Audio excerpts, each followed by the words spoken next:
വരികയും ജനങ്ങളാണ് ഏറ്റവും പ്രധാനപ്പെട്ടത്. അവർക്ക് വേണ്ടിയിട്ടാണ് ആർദ്ര മിഷൻ നമ്മൾ ആവിഷ്കരിച്ചത്.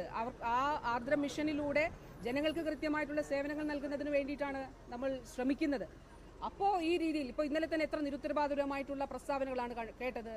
5 വർഷമല്ല 50 വർഷം ഇരുന്നാലും ഒരു പ്രശ്നവുമില്ല എന്നുള്ളത് അംഗീകരിക്കാൻ കഴിയുന്ന കാര്യമല്ല.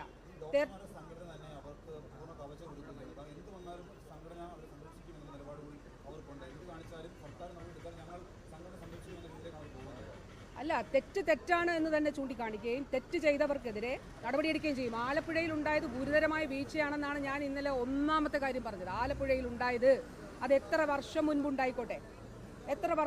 ആയിക്കോട്ടെ അത് ഗുരുതരമായ വീഴ്ചയാണ് എന്നുള്ളത് തന്നെയാണ് പറഞ്ഞത്. ഞാൻ ആ ശ്രീമതി ഉഷയുടെ മകനെ വിളിച്ചു. 25 വയസ്സുള്ള ഒരു ചെറുപ്പക്കാരനാണ്.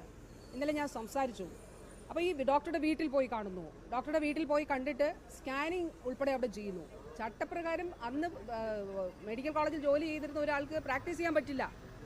ശ്രീമതി ടീച്ചറിന്റെ കാലത്ത് സ്വകാര്യ പ്രാക്ടീസ് നിർത്തലാക്കിയതാണ്. Non practising allowance വാങ്ങിക്കുന്നുണ്ട്.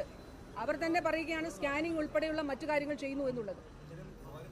അതെ, ഗവൺമെന്റിന്റെ ശ്രദ്ധയിൽപ്പെടുകയും വിജിലൻസിന്റെ ശ്രദ്ധയിൽപ്പെടുകയും നടപടി എടുക്കുന്നുണ്ട്. അതിൽ കൃത്യമായ നടപടിയെടുത്ത് തന്നെ മുന്നോട്ട് പോകുന്നുണ്ട്.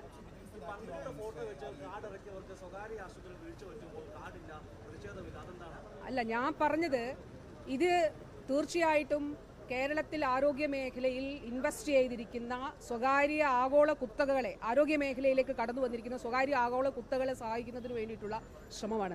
അതാണ് എനിക്ക് നേരെയുള്ള ആക്രമണമാണെങ്കിലും. എന്തിനാണ് ആക്രമണം? 10 വർഷം മുൻപുള്ള കേരളത്തിന്റെ ആരോഗ്യ മേഖലയിലെ സ്ഥിതിയല്ല ഇപ്പോഴുള്ളത്. ഇപ്പോൾ ഈ മാസം തന്നെ ബഹുമാനപ്പെട്ട മുഖ്യമന്ത്രി ഉദ്ഘാടനം ചെയ്തത് പൂർത്തീകരിച്ച പദ്ധതികൾ. കോട്ടയം മെഡിക്കൽ കോളേജ് 253 കോടി രൂപയുടെ പുതിയ കെട്ടിടം ഉദ്ഘാടനം ചെയ്തു. കൊച്ചിൻ ക്യാൻസർ സെന്റർ ഉദ്ഘാടനം ചെയ്തു. എല്ലാം പൂർത്തീകരിച്ച എക്യുപ്മെന്റ്സോട് കൂടിയാണ്. അതോടൊപ്പം തന്നെ നമ്മുടെ രാജ്യാന്തര ആയുർവേദ ഗവേഷണ കേന്ദ്രം ഉദ്ഘാടനം ചെയ്യാൻ പോകുന്നു.